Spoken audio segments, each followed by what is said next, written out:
இந்த பொண்ணு டெய்லி வீட்டை விட்டு வெளியே போகும்போது டோர்ல ஒரு சின்ன டேப் துண்டை ஒட்டிட்டு தான் போவான். அப்படி ஒரு நாள் அவ வெளியே போயிட்டு வீட்டுக்கு வரும்போது அந்த டேப் டோர்ல கட் ஆகி இருக்கிறத பார்த்து ஷாக் ஆகுறான். உடனே சேஃப்டிக்கு அவளோட சர்வீஸ் கண்ணு துணிக்குள்ள மறைச்சு வச்சுக்கிட்டு டோரை ஓபன் பண்ணி உள்ள போறான். அவன் நினைச்ச மாதிரியே வீட்டுக்குள்ள 3 பேர் இருக்காங்க. அவனுங்க 3 பேரும் அவளை பேட் இன்டென்ஷன்ல பாக்குறாங்க. அவ அவங்க கிட்ட நீங்கெல்லாம் யாருன்னு கேக்குறான். அப்போ அதுல ஒருத்தன் உன்னோட பேரு நோவாதான்னு கேக்குறான். ஆக்சுவலா அந்த பொண்ணு இப்போ அண்டர் கவர்ல சீக்கிரட்டா ஒர்க் பண்றதால அவளோட நேம் நோவான்னு மாத்தி வச்சிருந்திருப்பான். ஒரு பெரிய போதைப்பொருள் கடத்தல் கும்பல கூண்டோட பிடிக்கிறதுக்காகத்தான் இவளை போலீஸ் அனுப்பி வச்சிருந்திருப்பாங்க. ஆனா மத்தவங்க கிட்ட அவ ஒரு கெமிக்கல் எக்ஸ்பர்ட்னு சொல்லியிருப்பான். அவ அவங்க கிட்ட நீங்க என்ன காரணத்துக்காக இங்க வந்திருந்தாலும் அது நடக்காதுன்னு சொல்றான். அப்போ அதுல ஒருத்தன் எங்களுக்கு உன்ன மாதிரி ஒரு குக் தேவை, நிறைய பொருட்களை உற்பத்தி செய்யக்கூடிய குவாலிட்டியான குக் தேவைன்னு சொல்றான். அவ மரியாதையா இங்க இருந்து வெளியே போங்கன்னு சொல்றான். அவங்க திரும்ப திரும்ப இவர்கிட்ட கெஞ்சணும்னு தான் அவங்கள வேணும்னு விரட்டி விடுவான். இதுதான் அவங்கள அட்ராக்ட் பண்றதுக்கு அவளோட ஸ்ட்ராட்டஜியா இருக்கும். அவ முடியாதுன்னு சொல்ல சொல்ல அவங்க அவதான் தேவைன்னு பிடிவாதமா நிற்கிறாங்க. அப்போ ஒருத்தன் அவளை அந்த கூடைய அங்க கீழே வைக்க சொல்றான். அவங்க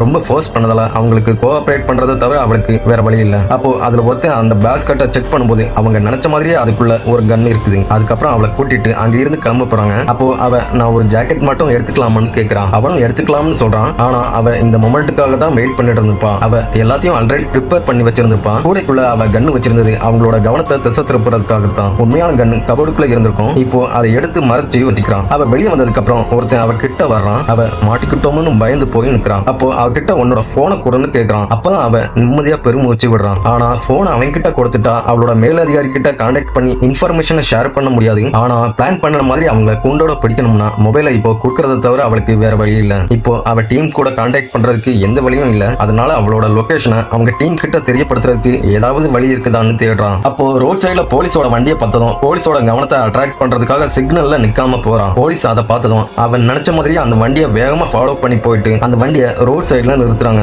அப்பதான் போலீஸ் அந்த கார்ல லூசி இருக்காங்கிறத உணர்ந்து என்ன பண்ணலாம்னு யோசிக்கிறாங்க. அப்போ கார்ல இருக்கவங்களுக்கு டவுட் வந்துடக்கூடாதுன்னு நார்மலா மத்த காரை செக் பண்ற மாதிரி போலாம்னு முடிவு பண்றாங்க. ஆனா அந்த கார்ல இருந்தவன் போலீஸையே ஷூட் பண்றதுக்காக கண்ணை எடுத்து வச்சுக்கிறான். அதை பார்த்து அந்த பொண்ணு ஷாக் ஆகுறான். அவ அவங்க கிட்ட நானே அந்த போலீஸ் கிட்ட பேசி சமாளிச்சு அனுப்பி வைக்கிறேன்னு அவங்கள தடுக்கிறான். போலீஸ் அங்க வந்த டைம்ல அவ நாங்க அர்ஜென்டா என் பிரதரோட பர்த்டே பார்ட்டிக்கு தேவையான பொருட்களை வாங்க போயிட்டு இருக்கிறோம். லூசி இப்போ அண்டர் கவர் ஆபரேஷன்ல இருக்காங்கிறத அந்த போலீஸ் உணர்றான். ஆனா அவன் கிட்ட ஏதோ சொல்ல வர்றதையும் புரிஞ்சுக்கிறான். அப்படியே 2 பேரும் ஒருத்தர் தெரியாத மாதிரியே நடிச்சுக்கிறாங்க. உடனே அவன் இந்த டைம் வார்னிங்கோட விடுறேன், ஆனா ஸ்லோவா போங்கன்னு சொல்லி அனுப்பி வைக்கிறான். அவளும் அந்த சீக்ரெட் ஆபரேஷனை அந்த வில்லன்கள் கூட சேர்ந்து கண்டினியூ பண்றான்.